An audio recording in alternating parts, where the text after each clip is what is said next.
welcome back, everybody. This is the Stone and Crane Show, as always. Wednesday late night this week. Late night. I'm joined here with Kyle Crane, as always. Kyle, what? What's up, my brother? Nothing much. What are we talking about this week? We're gonna have a conversation about Inception and Interstellar, Christopher Nolan's two kind of mind benders, right? Yeah, for sure. So let's hop into it. Just as always, for mentioning major spoilers. Major spoilers. Hard to If you talk have about a not film seen, without spoiling it. I can't talk about these two movies without spoiling them. Inception came out 2010, so I don't feel bad about spoiling this for you. This movie is super, super old. And it does not seem like 10 or 11 years old, man. Yeah, dude. And Same thing with... thing about how good is this movie that it still gets debated on a regular basis, and it's 11 years old. Christopher Nolan for you, man. Yeah, and then in Interstellar, it gets a lot of criticism for some of the stuff, but I thought, with the space stuff, which we'll get into, came out in 2014. I really enjoyed it. I just rewatched that film the other day. Yeah, it's amazing, man. It's sure that was really, made really 7 ambitious. years ago? 2014, man. Yeah, and it was beautiful. Dude, that was amazing. Yeah. Oh, God. Yeah. The black hole scene is still one of my favorite things in cinema history for me, man. I love it because I grew up a huge space kid and loved it. Love all the space stuff. I know how much you love space stuff, but man, that just dude, we'll talk more about it. But yeah, 2014 for Interstellar, 2010 for Inception, and these movies we're talking about now because we're just not doing podcast stuff. But these are both done by Christopher Nolan. Those don't know, Christopher Nolan has done a ton of great things. But he's directed your comment reminds me. We keep talking about, we should talk about stuff that's more relevant, right? Here we're talking about two movies that are. This is relevant. One's a decade old. God dang it. That's what we do here. We're gonna talk about whatever the hell we want. So here it is. Sit back, relax, and let's hop into it. As Kyle said, both of these movies are made by the great Christopher Nolan, who even over like 20 years of directing or so hasn't made that many movies, but that's because he spends so much time on just making these masterpieces. Obviously some hairy spots, but these are, especially these two of the best movies ever, man. Yeah, these two have to be up there. If people don't know, he did the Dark Knight trilogy, the Batman stuff. So that's what he's probably most known for. And then, of course, Memento and then Dunkirk, right? Those are probably the two big ones that he's known for the best, right? And he's done a couple other ones that I really enjoy. I haven't seen this newest one. I have not seen Tenet yet. No, I want to. I definitely want to. I'll see it. Especially after rewatching these two, I really want to watch it. So, another one that maybe we'll do a talk on one day. It's called he wrote The Prestige, which is a movie about magicians, which is one of my favorite films of all time. So we'll get into that eventually. But Christopher Nolan is amazing. And we'll break down these movies here today. Yeah. I'd start with the older one, I guess, right? Yeah, let's do Inception. I go over Inception. Don't even have my notes out yet. What the heck? Slacking So on I the don't job. know if we want to take this thing out too long. We can just go over the base idea of some of the stuff that. We're not doing we'll do mini reviews of each movie, but mainly I think Inception's. I want to talk more about the ideals of these movies more rather than the movies itself. Yeah. For people that don't know, Inception is about the human mind mostly, right?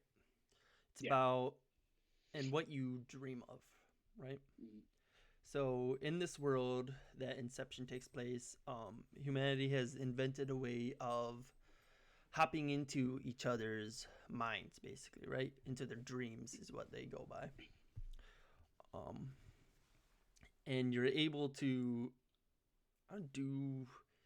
I mean, it's a dream. You're able to do pretty much anything you want, right? Yeah, it's essentially taking the idea of like lucid dreaming to the next level.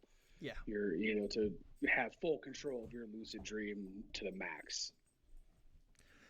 So we see the great Leonardo DiCaprio. Somehow didn't win anything for this role.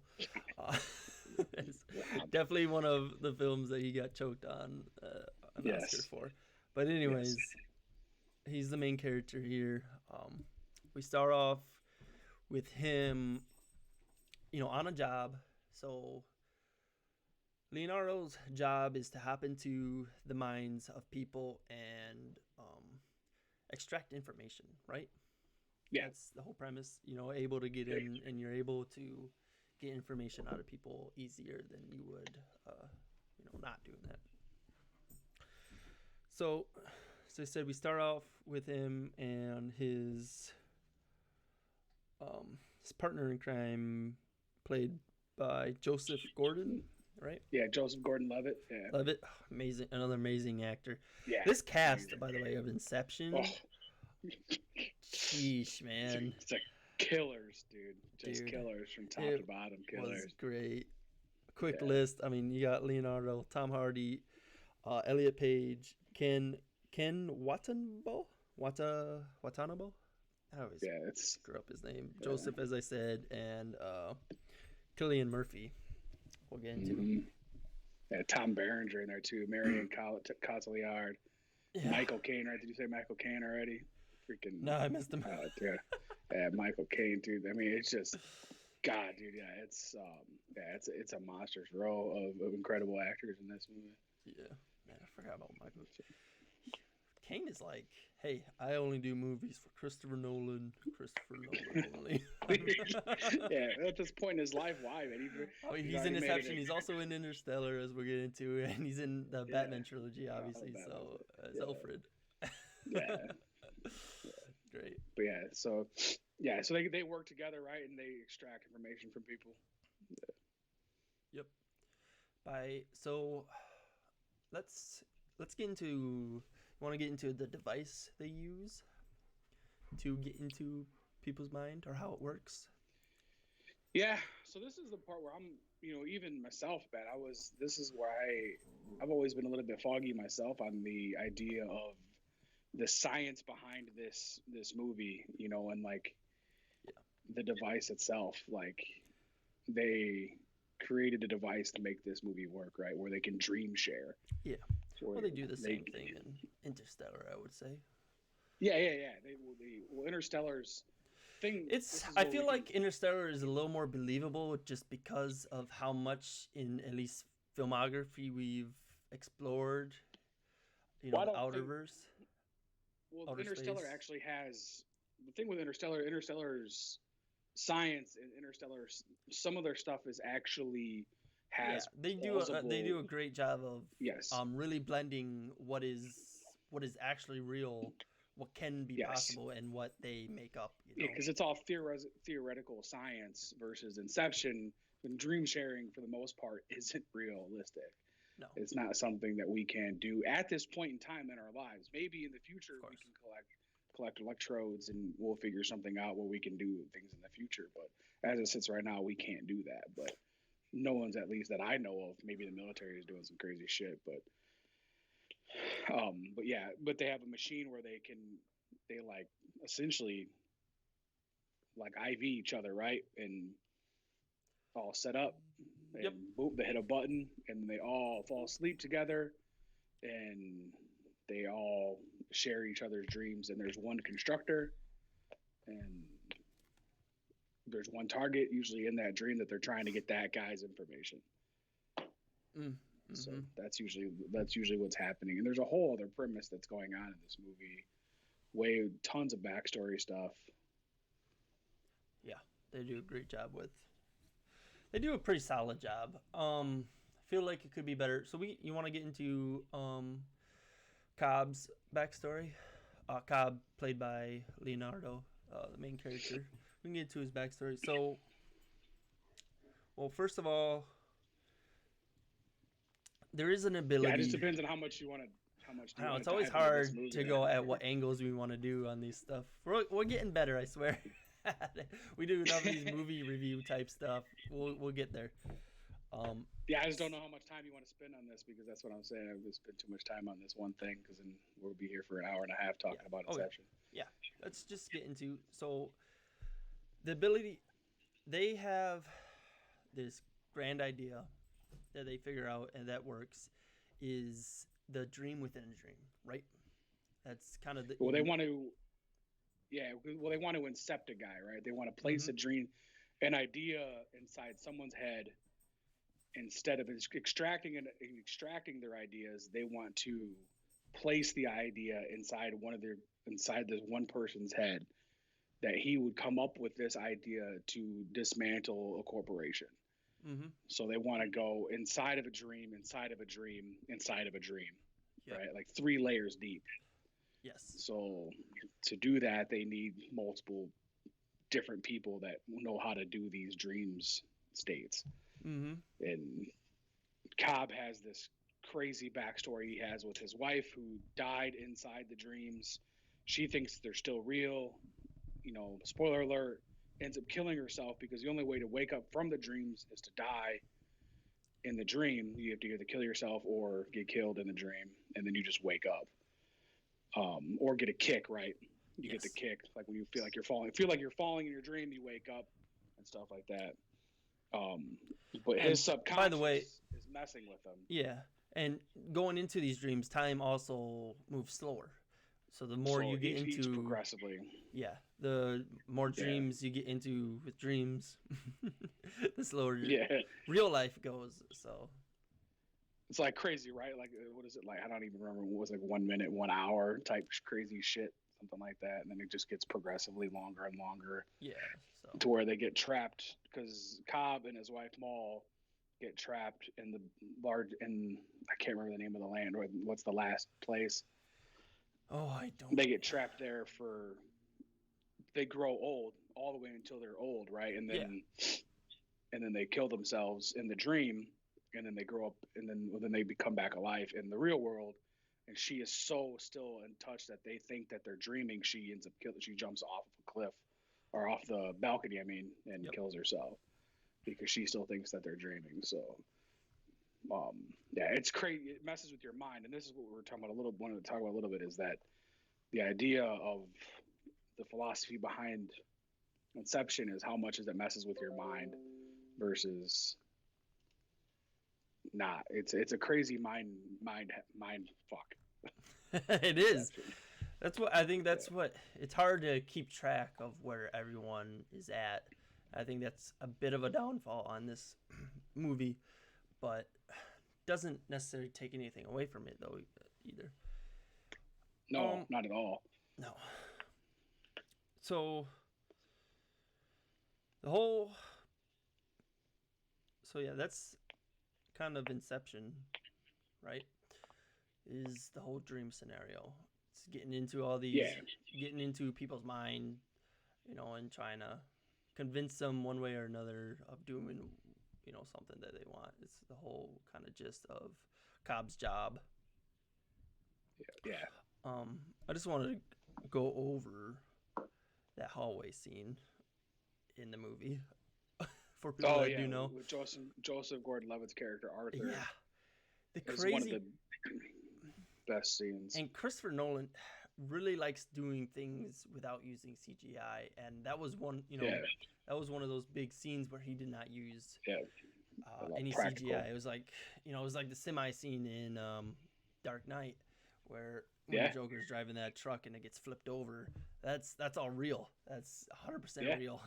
So in this, they got the whole kind of zero gravity where the hallway starts spinning. I'm not gonna explain why it's spinning it too much, but it's an amazing scene. Again, if you haven't seen this movie, it's definitely one to watch.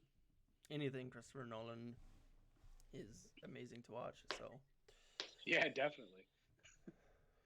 So Yeah, it was just a great scene, and we kind of went over, cast was amazing, story, um, the idea of the human mind was amazing. I felt like the story itself, Cobb's story, anyways, while super crazy and and you can feel for him and all that stuff. I feel like there's still it could have been better. You know what I mean? yeah, Like it's I don't know. I feel like it's harder to feel for him as much as you could. It sucks that his wife died. It sucks that he's also trying to go back and see his kids. But as I said, it just yeah. At the end of the day, man, these guys are still technically criminals, man. And then I think some people, they always want to grasp onto their not reality fact that they want to make criminals into love type characters, and you want to feel for them. And I do feel for him, right? Like, he's got kids, he's trying to get back to his kids, but he can't get back to his kids because everyone thinks that he killed his wife because she wrote letters to the lawyers saying that he was threatening her or whatever. So he had to run after she killed herself because she made it look like he threw her out of the window. And so now he had to leave his kids behind. So now his whole thing is he's trying to get back to his kids. So you're like, you feel for him and like with the whole story and like towards the end of the film and like what's happening with it and like with the whole dream state and what's happening through the things. And as they go deeper and deeper into these dreams, the consequences get worse and worse because once you get a certain point in, you no longer can just die and wake up. Once you're 3 levels in, you die and you go deeper in. So Sato, one of the other characters, the Watanabe, he dies and then he has to go deeper in to get him out because he told him he would. And he like the mind starts playing like even worse tricks on you because he like it's just crazy as hell. Like what the whole story, like I don't know, man. Like the whole story of Inception, just in general, you can play off so many of the plot lines in that movie and like what Nolan taught. I don't know if he like meant to do it, but just in general, like what he talks about with it. For me, like one of it is like I have notes here I wrote down. One of it is let me find it here.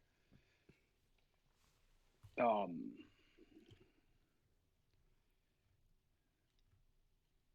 you hear is because like you can't avoid your problems, right? And like that was one of the things with him because he's like always trying to like get around all this other stuff, and he's like because with like Maul, because Maul in his subconscious, Maul is still alive. So like in these dreams, they're in these dream states, and Maul keeps fucking everything up. They're trying to get one of the characters. They're trying to plant this Inception in, and the fucking train comes plowing through the whole city, and like in the middle of nowhere. And it's like, and then she's always there messing shit up in his subconscious, even though she shouldn't be there. But it's his subconscious. She's there messing shit up. So it's just like that can dive into your brain thinking that like because he's avoiding the fact that she actually shouldn't be. He needs to let her go, but he can't let her go because of what had happened to him and shit. So there's like the crazy shit because we won't let that issue go. It's now affecting his regular life. It's just crazy shit like that in this movie. And then to wrap things up about this movie, anyways, let's talk about a totem quick. Yeah. The totems in this movie, everyone has a totem. So what a totem is something that you carry with you going into these dreams and stuff that you can differentiate what's real and what's a dream. So, for instance, Cobb's totem, at least what we think is his totem, is top that spins, right? And in a dream, when he spins that top, it will not stop. But in real life, obviously, eventually the top will slow down and stop. So that's what he uses to figure out if he's in a dream or not. At least that's what I think we are supposed to think is his totem. I've done some research on this point, and a lot of people believe that this is not his totem because they say it's not. They say it's Maul's. Yeah, it's Maul's totem, but they believe that Cobb was using. Still, Cobb took it over basically, using it as his totem. Yeah. But what I've read and heard is that his totem is actually his wedding ring. Yeah. When he's in a dream, he has his wedding ring on. When he's not in a dream, he doesn't have a wedding ring. Yeah, he doesn't have it. So then we can talk about the ending. So that movie ends with Cobb spinning his top, but before making sure it would slow down and stop, his kids yell for him or something, and he gets distracted and he walks away. And we don't get to see if that top stops or not. So we don't know if he's still in a dream or if he's in the real world. Yeah, I have two things on the ending of that. The kids are wearing different clothes, and he actually sees their faces. Yep. And then the top wobbles. Mm-hmm. No other part in the entire movie when he's spinning the top, or you see the top spinning in that movie in any dream state, does it ever wobble. So when people bring up the wobble, with that a lot, because like when you watch the end of that scene, at the end of it, it just goes whoop and it starts to wobble. So I know Nolan doesn't like to talk about his movies, and in that one he always says it's open for interpretation, which is just what I love about Nolan, right? He doesn't want to give you the answer, he wants you to think the answer for yourself. But I like both of it, right? The wedding ring shit, because that's pretty evident, because I've watched that movie, I don't know, man, 6 or 7 times, if not more, probably more. Like actually sat and paid attention to it probably 6 or 7 times, and you can obviously see that the wedding ring thing is real, and that's what is he probably pays more attention to. Mm-hmm. So, and then the clothes thing is true too, because after I heard about the clothes thing, I went back and watched it and seen that they were wearing different clothes and stuff like that. So why would he change his mind versus? I mean, you could say that he obviously wanted to not care anymore and just say, screw it, I'm living in the dream world forever, I don't fucking care anymore, I'm over it. So but yeah, but it's a great movie to think about the idea of the mind and to play with your brain and what you could possibly do with it, with the whole dream thing, the lucid dreaming and stuff like that. Yeah. Okay. Let's get into Interstellar side of the conversation.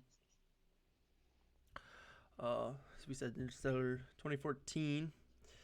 So Interstellar is a futuristic movie. It's placed in the future, on Earth, which has not advanced. In fact, it has started to decline in technology. Correct? At least in the ways of engineering. So in this world, there's been problem with the dirt, right? That's I think the main thing. Yeah. So dirt isn't growing any more food, basically, or is, it's very hard to grow food. So the people of Earth are starving. In this world, instead of trying to basically survive, humanity decides to just give up and survive as much as it can without that's hard to say. I don't know what I'm trying to say. It's like most people are just kind of like, fuck it, we're gonna die, right? Like, yeah, we're just gonna. They're not doing anything about it. They're trying to survive, but they're not trying to advance themselves, right? Yeah. They're just kind of doing it. But and in this world, this is placed in 2067, by the way. In this world, schools teach their kids that the moon landing was fake, and they try to turn everybody that's not super smart into a farmer, because that's what they need, right? They need farmers. Yeah. Matthew McConaughey, the main character of this movie, protagonist, his history, he was a pilot, right? Pilot for NASA. Yeah. Until this whole decline started, in which he became a farmer. Because everyone's a farmer now. And he has these two kids. The more important one is, of course, Murphy, his daughter. And she's very bright for her age. I believe she's 10 or so. Yeah, She's very smart. Definitely has a mind like her father's. And they come across. They have this weird thing happening in her room, right? Yeah, in the library. Yeah, like where her bookshelf books are falling off, and there's stuff. It's like a ghost is in her. At least that's what they say. Anyways, this ghost magically gives them coordinates, of which is which is a NASA,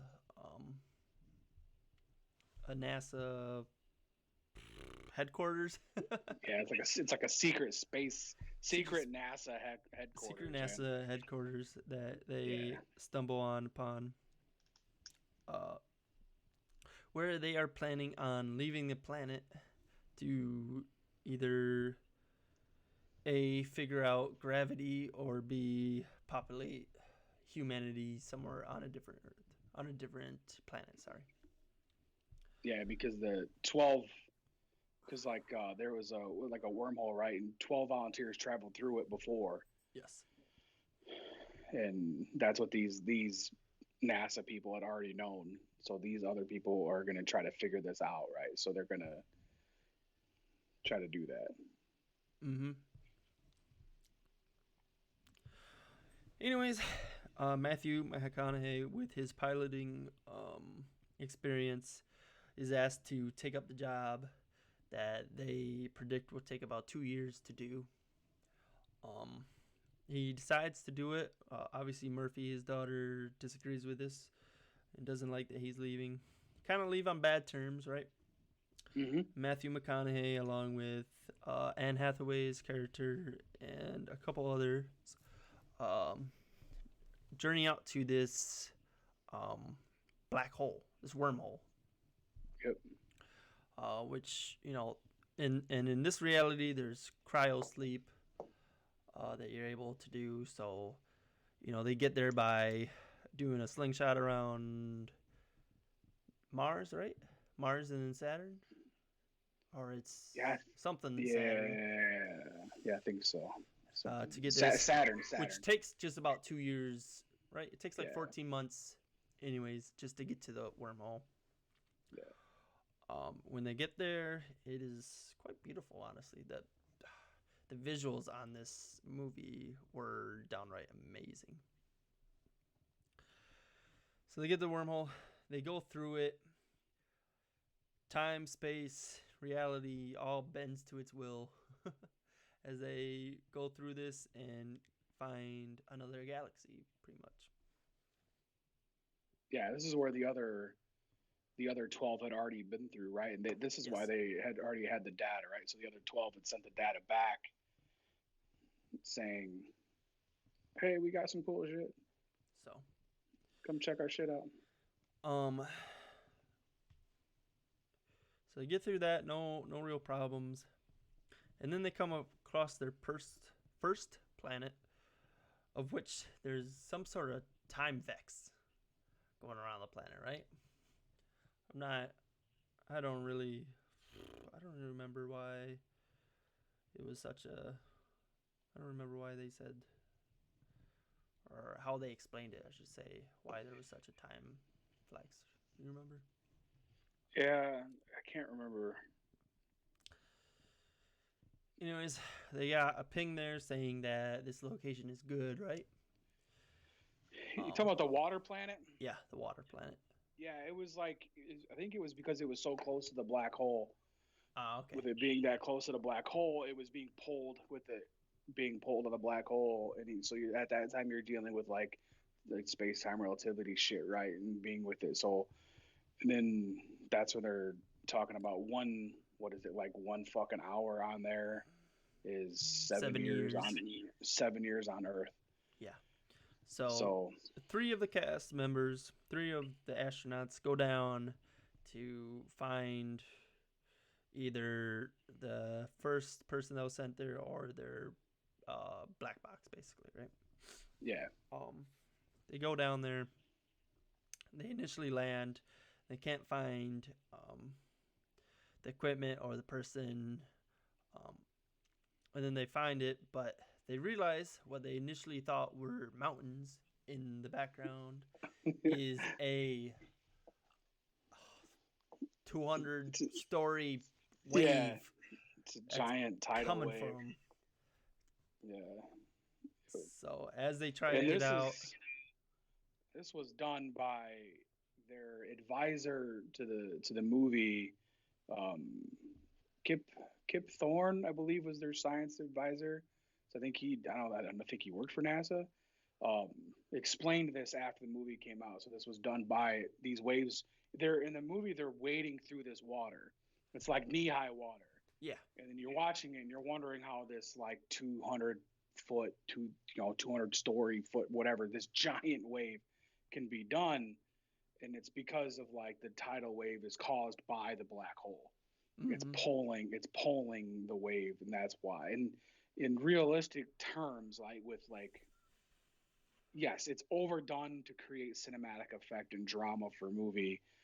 That's why it's so big. This is where we talked about realistic terms for us, and the subject of matter of what we're talking about is it. If we were to have it realistically, it wouldn't be that big on that planet, right? Even how close to the black hole would. The time thing with them, the 7 years versus 1 hour, and how it's 7 years on Earth and 1 hour and things like that.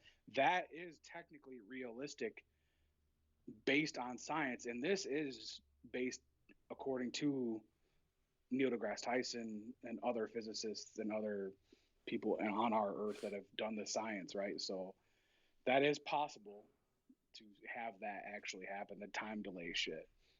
So, but the wave giant thing could be big, not that big, but it's pretty amazing to see in the movie. Yeah, cool. Anyways, they lose a guy. Matthew McConaughey and Anne Hathaway fly back up to what they thought was maybe only 7 years. Didn't feel like an hour anyways. Ended up being 24 years that their guy waited for them. Yeah. So they. Yeah, the guy they left behind sat up there in space and waited for him for, was it 23, 24 years? 24 years. That's crazy. So obviously McConaughey, and Hathaway get their messages from their family, in which McConaughey has one of the most realistic crying scenes you could ever watch. It was so weird and so real. Ooh, I'm getting goosebumps thinking about it. Right? It was that fucking scene, man. I don't think my real cry is as good as that. That dude. Matthew McConaughey in this movie was super underrated, man. He crushed it. Oh my god, we could talk about that, but he was amazing in this movie. That scene itself. Yeah, I mean, his daughter is now like 30, so she'd have been 30. She's in her mid-30s now. I think they say. Yeah, so same age as him. So she's in her mid-30s. Fuck, dude. So when he left, she was 10, and he gets this message, and they're the same age. Yeah, and he's missed out on so much already. Yeah. Anyways, I don't know what. I read somewhere that scene wasn't initially just because they focused on him crying so much, right? They didn't show. Initially, they were going to do more back and forth, but he did such a great job at that they couldn't cut away from it. They just stayed on him the whole time. It was great. It was a great scene. It was amazing. Matthew McConaughey, best crying actor you'll ever see. That was pretty crazy. Oh my gosh. So there's that. Yeah. They fly to the next closest planet, hoping that they get some good news. Yeah. It's a planet that had an astronaut sent that's renowned, right? And it's supposed to be the best. Yep. Astronaut man. Yeah. It's supposed to be the best of the best of humanity, even. Yeah, he's like the world's renowned, right? The best ever. So yeah, get down there. He's telling them that this planet is everything that they need. They say, obviously they want to check it out and whatnot. They go to check it out, and turns out Matt Damon, who just a year after this movie ends up playing another space movie in Martian, is lying and basically tries and kill. Yeah, he wants to go back home. Fucking bitch, dude. He lied to get people to come to the planet. Yep. So these 12 astronauts went to 12 planets, right? And right, something like that. And then they only had gas or whatever to get there. They couldn't get back. This was essentially a suicide mission to try to help mankind go. So they each went to these planets, and the astronaut man, he wants to go back home. So he lied and set his broadcast out saying, "This planet's the best. Come help me." And that's why they're there. And now he's trying to kill Matthew McConaughey's character to get his ship. So, yeah. But he doesn't, and they end up fucking leaving that bitch. Yeah. Not before Matt Damon's character absolutely kills himself, basically. Tries locking onto the ship up above. Absolutely bonkers it. Ends up killing himself. Crazy fucker. Damages the ship. At this point, it's just Matthew McConaughey and Anne Hathaway's character, as the other one passed away down at trying to get into their TARS machine. Yeah, TARS. We'll talk about TARS robot here in a second, but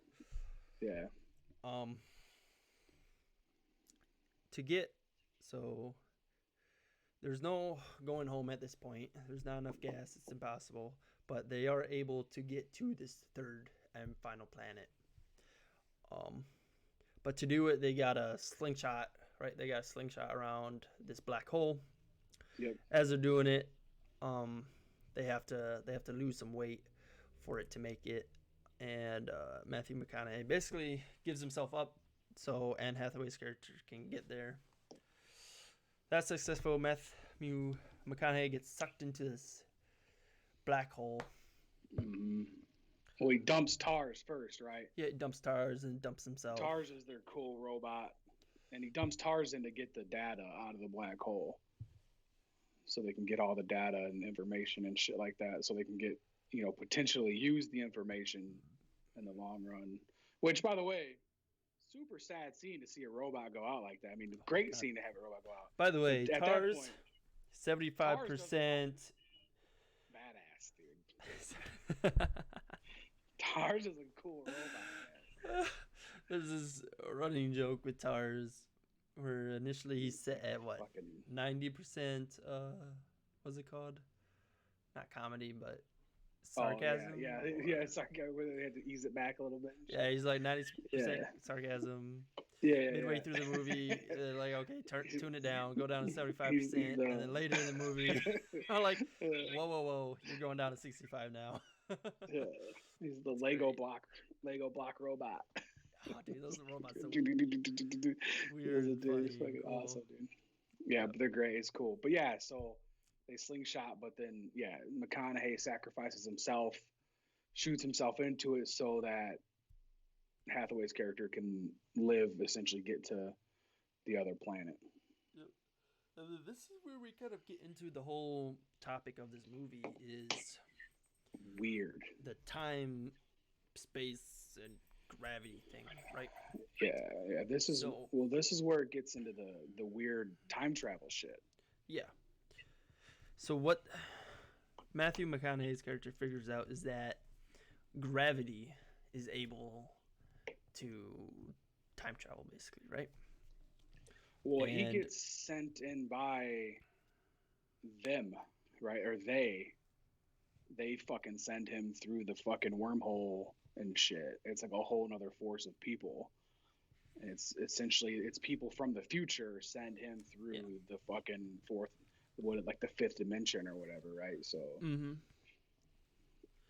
that's who they put him in, like the weird freaking whatchamacallit scene. Yeah, where it turns out that he was his daughter's ghost the whole time, trying to warn her or tell her about all this stuff. And he does.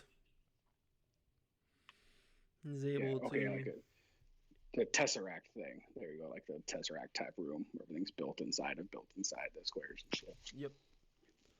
So he does that, and he uses all the information that he got from TARS and he gives it to her through through being a ghost, because she goes back as an adult to try to get her brother out of there, because at this point in time the earth is essentially caving in. It's toast, right? It's done. Nothing. So she's trying to get them out of the farmhouse. So she goes back up to get his watch that he had left her, but he knows that she will get that. So he's like traveling through the time, right? He goes, sees her when she's a little girl, and he's like, then he realizes that he's her ghost. So then he like goes down to the future where she's at present day, and then he starts messing with shit in the room. And then he puts it like in Morse code right on her watch. So then eventually people from the future wake him up in the present day, and they're on like this giant fucking well, before that, he gets basically spit out of the black hole.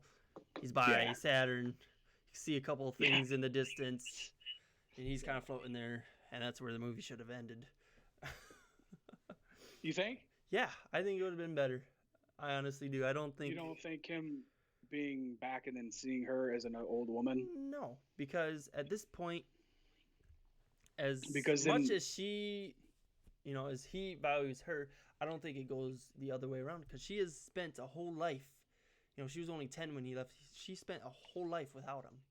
Like, he's essentially not that big of a family member at this point, right? That's why she tells him to go. Just, they see each other one last time. She's on her deathbed, basically. She's go to space. Go do your thing, Well, yeah, she says that because she literally says that no father should ever watch their kid die, right? So that's why she says to leave. She doesn't say leave because I don't want you in my life. No, I'm not saying that. I was just... I don't think it's necessary seeing, you got to know that she figured it out. Yeah, I felt like you could have... Well, he didn't know she was alive. He figured she was dead, right? When he woke up, he had no idea that she was even alive. Like, because that was him, like, walking and shit. Because, like, they went up to, like, the house, and he was, like, talking, and they were, like, doing stuff, and he was, like, said something, and he was like, oh, shit. They said something about her making the trip, and he was like, what the fuck? Like, she made the trip. Like, he didn't even know she was alive. Like, yeah, I mean, you could have had her die and stuff like that, but I think that would have, as like a filmmaker of like, I felt like that would have been a shitty way to end a story of like him, because there would have been no conclusion to it, because he literally left to try to save humanity. And he did. He told her all the information. There was no need for him anymore after he was able to tell her everything needed. I would have been okay with maybe seeing something about her, fixing right or doing whatever she did to save humanity, but I don't think his story needed to continue. I think him floating off into space would have been... And just like dying in space and nothing happening. You got to have a fucking good moment though, otherwise it just ends in darkness. He just saved fucking humanity.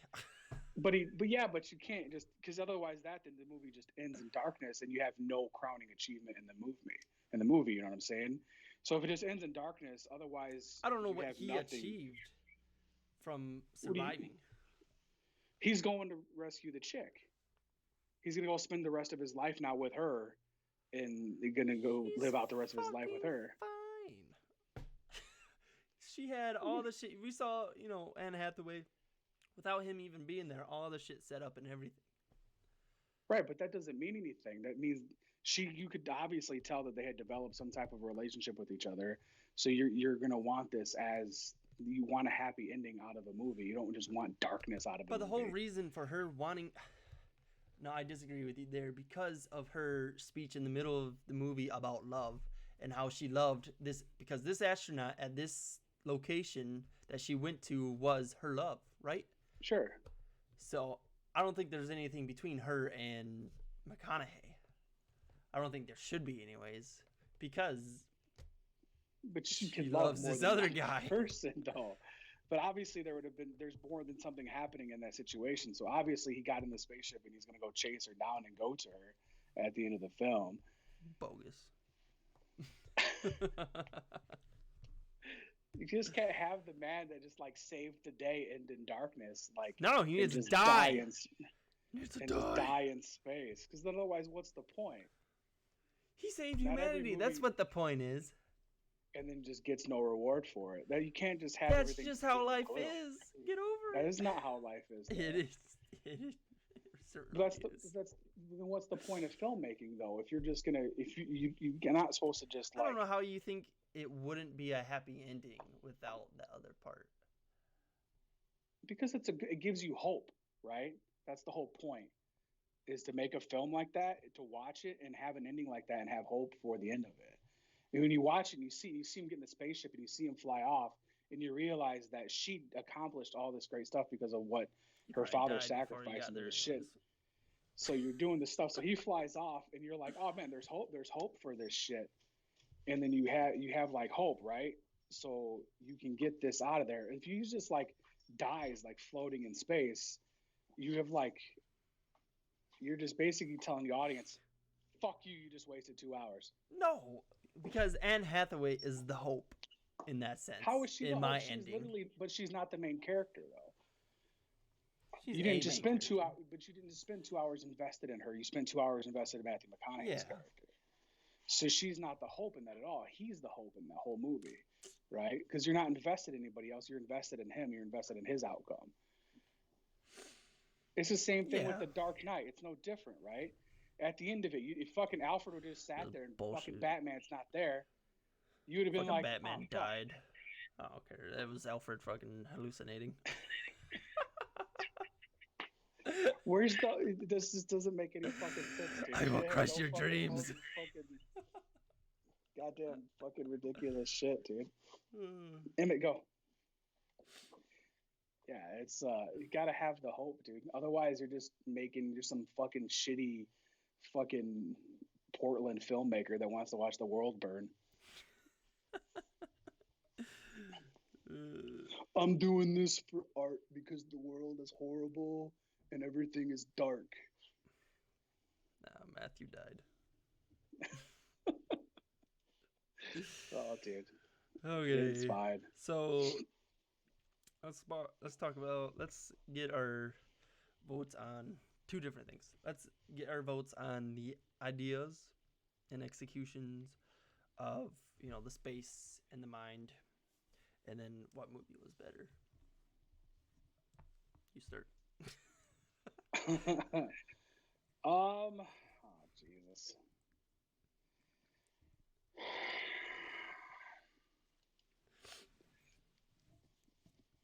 And also so like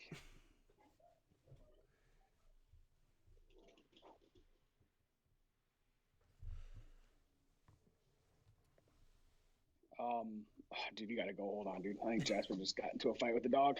You're good, man. Okay. Yeah, I'll get into it. I'll be right back.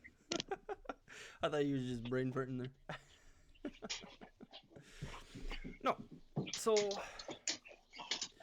in terms of being realistic anyways, obviously Interstellar, I think, is more felt like if either of these movies were to happen in real life, Interstellar would be the one that would happen, because Inception, to have this to have this device that you're able to hop into the minds of anyone you would like, I just feel like I don't know if that's ever going to be possible. So that's kind of my take on why I think Inception is less likely to happen anyways, is because I was just telling them on how I think Inception is less likely because of the equipment that you need to be able to hop into each other's minds.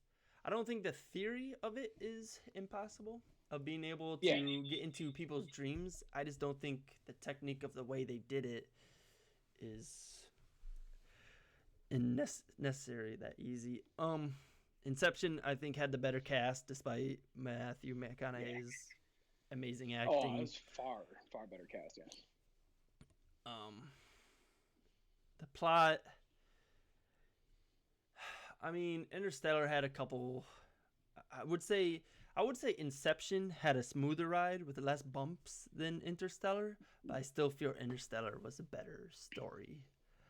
I felt Interstellar. I don't know, man.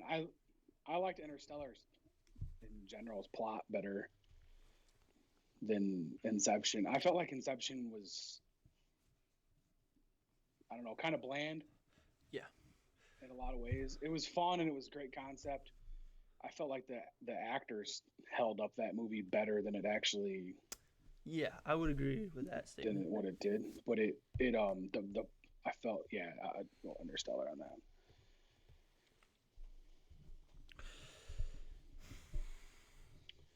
But Interstellar was backed by, I mean, once again, just a ton of science, man. Is theory. I mean, most science, right? Especially when it comes to space travel, is all theoretical, right? So, yeah. But a lot of the stuff that was in that, especially with like the black hole stuff and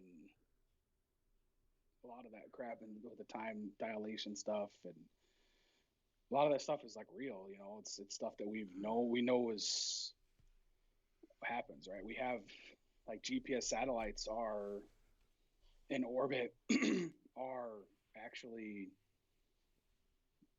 in different time spots than we are. You know what I mean? So that actually happens as we talk. So it's that shit is real. So it's different. Unless it's all a conspiracy. The Earth is flat, dude. Earth is flat. We didn't. The moon can't hurt you. It doesn't have eyeballs.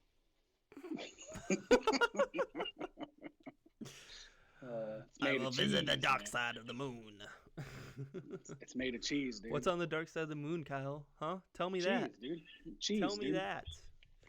Obviously, there's only ever one side on the dark side. It doesn't rotate. It doesn't rotate, dude. Nope. You've never seen the other side of the moon, dude. The Earth is the center of the galaxy. Yep. Okay. I believe that's it. I'm not sure what else you want from this. I don't know. Most stuff. It's hard to really rank. Couple of which one grapes better. On the vine, man. Yeah, they're both great movies.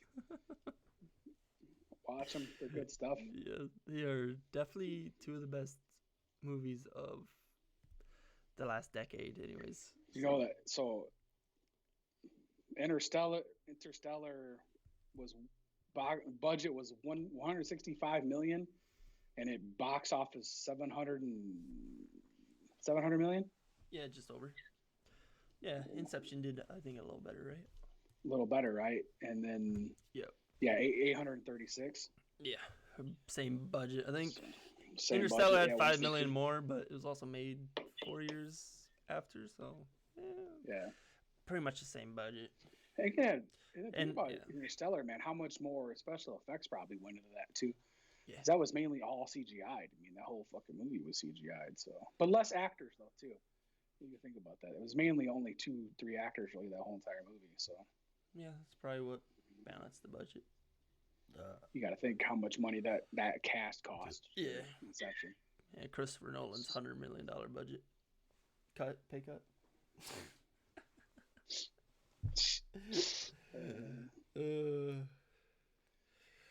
Next week, we're gonna be talking about how unhealthy our childhoods were. Yeah, diet-wise, obviously. We're not getting into the mental stuff yet. No, we're gonna be talking about some healthy lifestyle choices, basically. Yeah, that should be fun. We're kind of just gonna chat. I ain't gonna do any research for it. There's no need. Yeah, so we're just gonna have a discussion. We're gonna see how it goes. If you liked this podcast, hit a like, leave a comment, let us know what you thought. If you're ready to listen to the one next week, subscribe, hit the notification bell. You'll know when we post it.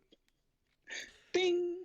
And every other Monday, we post Formula 1 review of the Grand Prix done on the weekend. So, run down our channel right now. 18th, right? Yeah, not this Monday, but the Monday after, right? Yeah, the 18th. Not the 18th. Couple Mondays. Is it? Mm-hmm. Wait, what did you say? Oh, yeah, April. Yeah, it won't be until three Mondays. Tree Mondays. Tree Mondays? What? Tree Mondays. Don't tell me it. Yeah. So, since when do they do 3 weeks? Yeah, it always varies. Bungles. Some weeks it's 2. Some weeks I think a couple of times I think it's 1 week. I should probably know about the schedule, huh? Yeah. Anyways, roll the goddamn outro music. Roll it. No, it ain't rolling.